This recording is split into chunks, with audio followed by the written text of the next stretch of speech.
Bismillahirrahmanirrahim. Assalamu alaikum students. I hope that you all are doing good. In today's lecture we are going to start our new chapter number 4, transporting plants, and the topics are introduction, the importance of phloem and xylem, structure of plant stem and roots and how water enters the plant. तो students, हम लोगों ने last chapter में human transport system पढ़ा था कि humans के अंदर जो डिफरेंट केमिकल्स हैं वो कैसे ट्रांसपोर्ट होते हैं। तो प्लांट्स के अंदर भी मिनरल्स, डिफरेंट सॉल्ट्स और वाटर जो है वो कैसे ट्रांसपोर्ट होता है वो हमने इस चैप्टर में देखना है। First of all students, introduction देखेंगे इस चैप्टर का कि हम इस चैप्टर को क्यों स्टडी कर रहे हैं। तो हमने स्टूडेंट्स लास्ट चैप्टर में क्या पढ़ा था, ह्यूमन ट्रांसपोर्ट सिस्टम पढ़ा था। तो उसी तरह ह्यूमंस की तरह जितने भी ग्रीन प्लांट्स हैं वो क्या करते हैं, वाटर और कार्बन डाइऑक्साइड जो है वो एब्जॉर्ब करते हैं फोटोसिंथेसिस करवाने के लिए। फोटोसिंथेसिस क्या है, वो एक ऐसा प्रोसेस है जिसकी हेल्प से वो अपनी फूड प्रिपेयर करते हैं। तो क्या होता है, उनको ज़रूरत होती है मिनरल सॉल्ट्स की ताकि वो मिनरल सॉल्ट्स को सॉइल से एब्जॉर्ब करें और फोटोसिंथेसिस का प्रोसेस जो है वो कंप्लीट करें। उसके अलावा जो वेस्ट ऑक्सीजन प्रोड्यूस हो रही होती है फोटोसिंथेसिस के रिजल्ट में, उस वेस्ट ऑक्सीजन को उन्होंने अपनी बॉडी से रिमूव भी करना होता है। तो जो सिंगल सेल एल्गी होते हैं, फॉर एग्जांपल क्लोरेला जो है वो एक प्लांट है जो कि सिंगल सेल्ड ऑर्गेनिज्म है, उसको कोई प्रॉब्लम नहीं होती है फंक्शन परफॉर्म करने के लिए। वो ईजीली जो है कार्बन डाइऑक्साइड, वाटर और मिनरल सॉल्ट्स जो है वो सराउंडिंग से एब्जॉर्ब कर सकता है, और ये सारे मिनरल और सॉल्ट्स जो हैं, वाटर और कार्बन डाइऑक्साइड, ये उसकी बॉडी में इजीली डिफ्यूज़ कर जाते हैं। डिफ्यूज़ का मतलब होता है कि किसी सब्सटेंस का हायर कंसनट्रेशन वाले एरिया से लोअर कंसनट्रेशन वाले एरिया में दाखिल होना। जैसे कि फॉर एग्जांपल कार्बन डाइऑक्साइड जो है वो अगर इन्वायरमेंट में ज़्यादा क्वांटिटी में मौजूद है तो वो इजीली प्लांट के अंदर जो है वो डिफ्यूज़ कर जाएगी। उसके अलावा वेस्ट ऑक्सीजन जो है वो अपनी बॉडी से इजीली रिमूव कर सकते हैं। लेकिन जो लार्ज प्लांट्स होते हैं वो क्योंकि बहुत सारे सेल्स से मिलकर बने होते हैं तो उनमें ये प्रोसेस जो है वो एक लंबा टाइम जो है वो फेस करता है। तो डिफरेंट मटेरियल्स जो हैं उनको उनकी बॉडी में डिफ्यूज़ होने में भी टाइम लगता है, और उसके अलावा जितने वेस्ट प्रोडक्ट्स उन्होंने अपनी बॉडी से रिमूव करने होते हैं उसमें भी उन्हें टाइम रिक्वायर्ड होता है। Next students, the importance of phloem and xylem. तो प्लांट्स के पास क्योंकि हार्ट भी नहीं होता और उसके अलावा उनके पास ब्लड या ब्लड सिस्टम भी प्रॉपर नहीं होता ताकि उनके मटेरियल्स जो हैं वो एक जगह से दूसरी जगह जो है उनकी बॉडी में मूव कर सकें, जैसा कि हमने ह्यूमंस में पढ़ा था। तो प्लांट्स में ऐसी कौन सी चीज़ होती है, कौन सी ऐसी ट्यूब्स होती हैं जो कि ये सारा फंक्शन परफॉर्म कर रही होती हैं, क्योंकि प्लांट्स में भी मटीरियल्स की ट्रांसपोर्टेशन जो है वो बहुत ज़रूरी होती है ताकि वो उस जगह पहुँच सकें सारे सब्सटेंसेस जिस जगह उनकी ज़रूरत होती है, और उस जगह पहुँच सकें जहाँ से उन्होंने प्लांट की बॉडी से रिमूव होना होता है। तो ये सारा फंक्शन जो है परफॉर्म करने के लिए प्लांट की बॉडी में 2 ट्रांसपोर्ट सिस्टम्स मौजूद होते हैं, और ये 2 ट्रांसपोर्ट सिस्टम्स जो हैं इनमें ये जो ट्यूब्स होती हैं वो सेल्स के ग्रुप से मिलकर बनी होती हैं जिन्हें हम जाइलम और फिलोएम कहते हैं। तो ये जो सेल्स होते हैं, ये छोटे छोटे सेल्स जो हैं आपस में कंबाइन होकर पूरी ट्यूब की लेंथ बना रहे होते हैं प्लांट में, और ये ट्यूब्स जो होती हैं इतनी छोटी होती हैं कि नेकेड आई से नज़र नहीं आती, उनको देखने के लिए एक माइक्रोस्कोप जो है वो रिक्वायर्ड होती है। तो राइट साइड पे स्टूडेंट्स आप लोगों को जाइलम ट्यूब्स और फ्लोएम ट्यूब्स जो हैं वो दिखाई गई हैं। नेक्स्ट स्टूडेंट्स, मज़ीद देखेंगे हम जाइलम क्या फंक्शन परफॉर्म करता है और फ्लोएम जो है वो क्या फंक्शन परफॉर्म करता है। तो फर्स्ट जाइलम के बारे में देखेंगे। जाइलम जो है वो मूव करवाता है वाटर को और डिज़ोल्व मिनरल्स को फ्रॉम रूट्स टू लीव्स। तो रूट से एब्जॉर्ब करके जाइलम जो है वो लीव्स तक ट्रांसपोर्ट करता है वाटर को और मिनरल सॉल्ट्स को। उसके अलावा फ्लोएम जो है वो क्या करता है, वो फूड सब्सटेंसेस को मूव करवाता है लीव से, यानी जहाँ वो प्रिपेयर हो रहे हैं, और बाकी पूरी प्लांट की बॉडी तक, यानी जहाँ जहाँ उस फूड की ज़रूरत होती है। तो जाइलम और फ्लोएम जो हैं वो ऑक्सीजन और कार्बन डाइऑक्साइड को ट्रांसपोर्ट नहीं करते। तो क्या होता है इन दोनों की ट्रांसपोर्टेशन के लिए ऑक्सीजन और कार्बन डाइऑक्साइड की स्पेशल जो है वो स्ट्रक्चर जो है प्लांट की बॉडी में वो मौजूद होता है।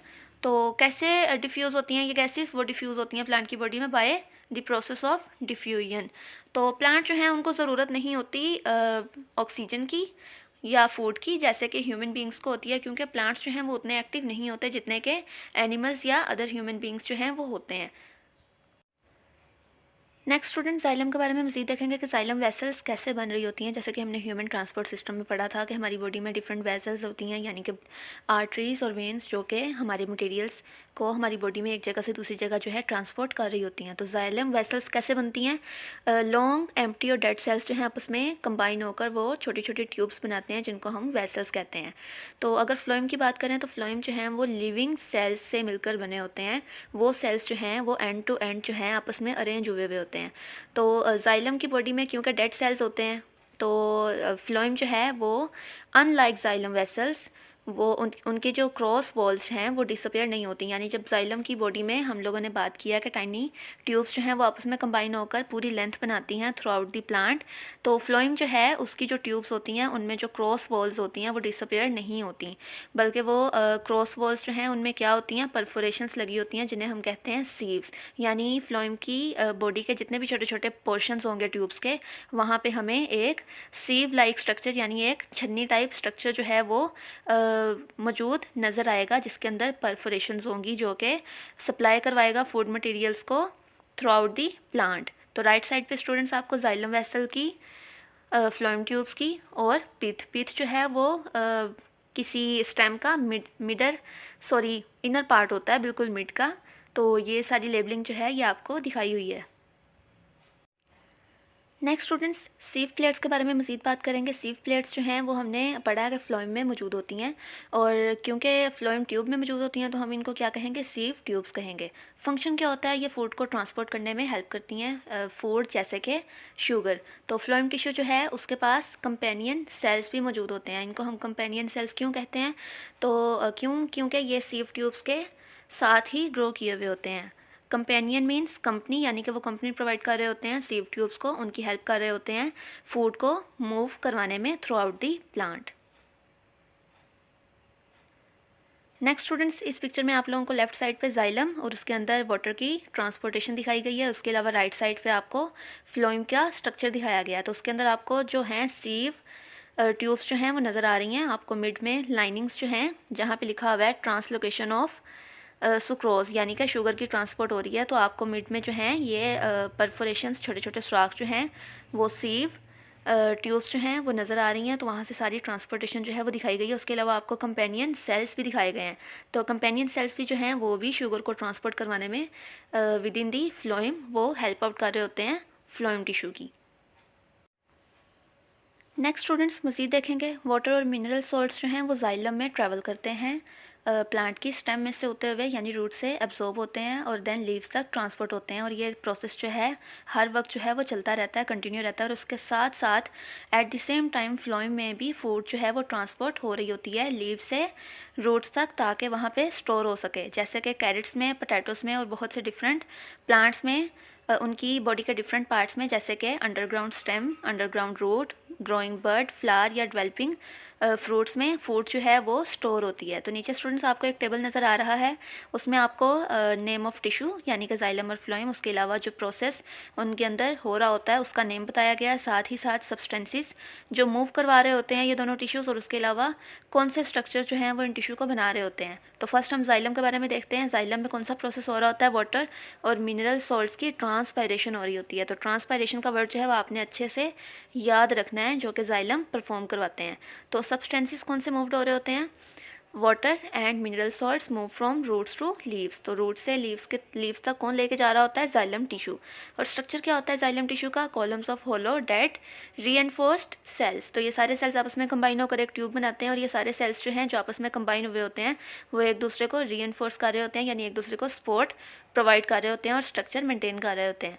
तो नेक्स्ट हम फ्लोएम की बात करें तो फ्लोएम जो प्रोसेस परफॉर्म करवा रहा होता है उसे कहते हैं हम ट्रांसलोकेशन। लोकेशन का मतलब है यानी एक जगह से दूसरी जगह जो है फूड सब्सटेंसेस वो मूव हो रहे हैं। तो सब्सटेंस क्या मूव हो रहा है, moves food substances from leaves to the rest of the plant.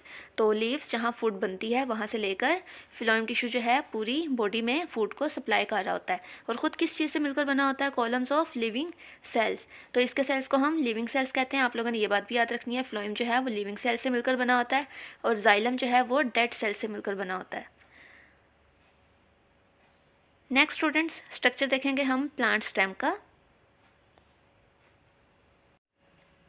तो स्टेम और लीव्स में ये जाइलम और फ्लोएम सेल्स जो हैं वो अरेंज हुए होते हैं वेन्स में, यानी जिन्हें हम वेस्कुलर बंडल्स भी बोल सकते हैं, यानी वेसल्स होती हैं प्लांट्स की। तो इनर साइड जो है स्टेम की, अगर हम बात करें, स्टेम के अंदर जो हैं ये वेस्कुलर बंडल्स जो हैं ये बिल्कुल एपिडर्मिस के नीचे मौजूद होते हैं, जो कि आउटर लेयर होती है इनकी प्लांट्स की।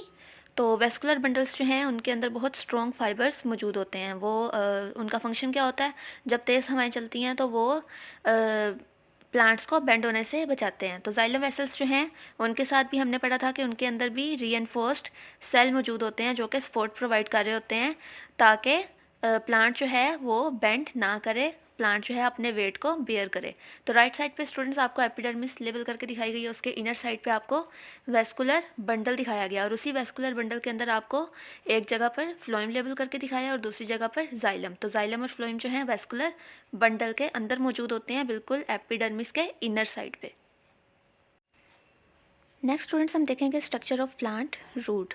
तो हमने अभी लास्ट स्लाइड पे क्या देखा था, स्ट्रक्चर ऑफ प्लांट स्टेम, और वहाँ पे हमने क्या बात की थी कि वेसल्स जो हैं वो कहाँ मौजूद होती हैं, बिल्कुल इनर साइड थी एपिडर्मिस।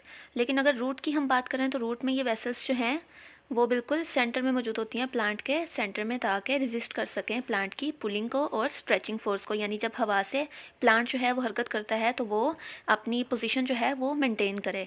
तो रूट में जाइलम और फ्लोएम वेस्कुलर बंडल्स जो हैं ये सेंटर में मौजूद होते हैं, इसीलिए वो इन फोर्सेस को जो हैं वो रेजिस्ट करते हैं ताकि प्लांट जो है वो अपनी जगह पर मौजूद रहे और हवा से इधर उधर जो है वो ब्लो ना करे। तो जाइलम जो है वो क्या करती है, वाटर और मिनरल सॉल्ट्स को कैरी करवाती है रूट से स्टेम तक, और फ्लोएम जो है वो फूड को लेकर आता है कहाँ से, स्टेम से रूट तक। तो रूट सेल्स को इस तरह से सारे मिनरल्स जो हैं यानी फूड सब्सटेंसेस जो हैं वो प्रोवाइड करता है फ्लोएम, ताकि वो अच्छे से ग्रो कर सकें और उनको वो एनर्जी जो है वो मिल सके जो उनको ग्रो करने के लिए ज़रूरी है। तो स्टूडेंट्स राइट साइड पे आपको रूट हेयर का सेक्शन दिखाया गया है, उसमें क्या है आप देखें, जाइलम और फ्लोएम जो हैं वो बिल्कुल इनर साइड पे मौजूद हैं। तो हमने स्टेम में ये वेस्कुलर बंडल्स जो हैं वो कहाँ देखे थे, हमने देखे थे बिल्कुल उनकी एपिडर्मिस के इनर सर्कुलर फॉर्म में मौजूद थे, लेकिन यहाँ पे आपको जो है वो मिड में करके नज़र आ रहे हैं। रीज़न यही है ताकि वो रूट्स को सपोर्ट प्रोवाइड कर सके, ताकि प्लांट जो है वो अपनी पोजीशन मेंटेन रखे। नेक्स्ट स्टूडेंट्स हम देखेंगे वाटर जो है प्लांट के अंदर कैसे एंटर होता है। तो रूट्स की अगर हम बात करें तो रूट्स के ऊपर लेयर जो है वो बहुत छोटे छोटे सेल्स की लेयर लगी होती है, जिसको हम रूट कैप कहते हैं, उनकी बिल्कुल टिप पे। टिप का मतलब होता है कि रूट की बिल्कुल लास्ट पार्ट जो है उसके ऊपर रूट कैप मौजूद होता है, जो कि किससे मिलकर बना होता है, बहुत सारे सेल्स की लेयर से मिलकर बना होता है। और जैसे जैसे ये जो है वॉर्न आउट होते हैं, यानी कैप जो है वो डैमेज होकर रिमूव होता है, जैसे जैसे पौधा जो है पुराना होता है वैसे वैसे नया कैप जो है वो इसकी जगह ले लेता है, यानी नया कैप बन जाता है। तो थोड़े से फासले पर रूट कैप के वहाँ पे क्या मौजूद होते हैं, छोटे छोटे टाइनी हेयर्स मौजूद होते हैं, छोटी छोटी ट्यूब लाइक ग्रोथ्स होती हैं, जिन्हें हम क्या कहते हैं, रूट हेयर्स। तो नीचे स्टूडेंट्स आप लोगों को डायग्राम में नज़र आ रहे हैं, रूट टिप पे आपको रूट कैप दिखाया गया है और राइट साइड पे आपको बड़ा करके दिखाया गया है रूट हेयर्स का स्ट्रक्चर, जो कि रूट कैप से थोड़े से फासले पर मौजूद है। नेक्स्ट स्टूडेंट्स मज़ीद बात करेंगे हम, रूट हेयर्स जो हैं वो सॉइल पार्टिकल्स के अंदर ग्रो किए हुए होते हैं। तो क्या करते हैं, प्लांट को एंकर करवाते हैं, उसके अलावा उन्होंने मिनरल्स और वाटर्स जो हैं वो एब्जॉर्ब करने होते हैं। तो वाटर कैसे एब्जॉर्ब होता है सॉइल से रूट के अंदर, हम उस प्रोसेस को कहते हैं ओस्मोसिस। ओस्मोसिस का मतलब होता है कि वाटर जिस क्वांटिटी में अगर ज़्यादा प्रेजेंट है सॉइल के अंदर तो वो क्या करेगा, वहाँ से हायर कंसनट्रेशन से लोअर कंसनट्रेशन की तरफ, यानी रूट्स के अंदर ट्रांसफ़र करेगा, रूट्स के अंदर मूव करेगा। क्यों? क्योंकि रूट्स के अंदर क्या मौजूद है, मिनरल सॉल्ट्स, शुगर्स, और ये जो सारे सब्सटेंसेस हैं ये सारे थिक फॉर्म में मौजूद हैं।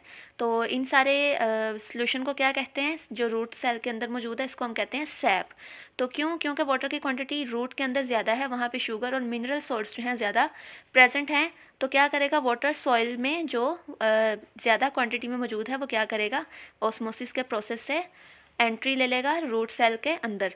लेकिन रूट सेल की हम बात कर रहे हैं तो सेल आपको पता है कि सेल के अराउंड जो है एक सेल मेम्ब्रेन मौजूद होती है। तो हम बार बार रूट सेल की बात कर रहे हैं तो उसकी सेल मेम्ब्रेन के बारे में हम देखेंगे। तो सेल मेम्ब्रेन जो है वो एक स्पेशल स्ट्रक्चर है, उसके अंदर जो है बहुत सारे छोटे छोटे होल्स होते हैं, और ये होल्स जो होते हैं वो इतने बड़े होते हैं कि वो सिर्फ वाटर मॉलिक्यूल्स को ही अपने अंदर से एंट्री अलाउ करते हैं, यानी अदर सब्सटेंसेस जो हैं जैसे मिनरल सोर्स जो हैं वो उन पोर्स में से, उन होल्स में से पास नहीं करते। तो ऐसी मेम्ब्रेन जो सिर्फ सिलेक्टेड मॉलिक्यूल्स को अपने अंदर से पास होने दे, उस मेम्ब्रेन को हम कहते हैं सेमी परमिएबल मेम्ब्रेन।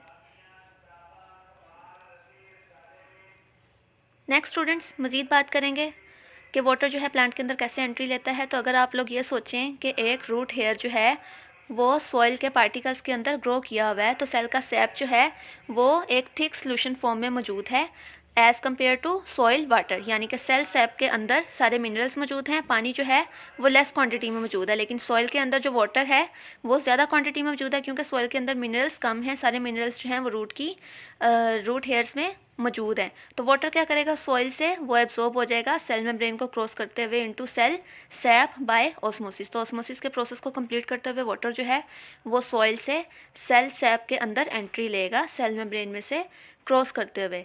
तब तक जो है पानी की मूवमेंट जो है वो जारी रहेगी जब तक के कंसंट्रेशन सेम नहीं हो जाती वाटर की, सॉइल में भी और सेल सैप में भी।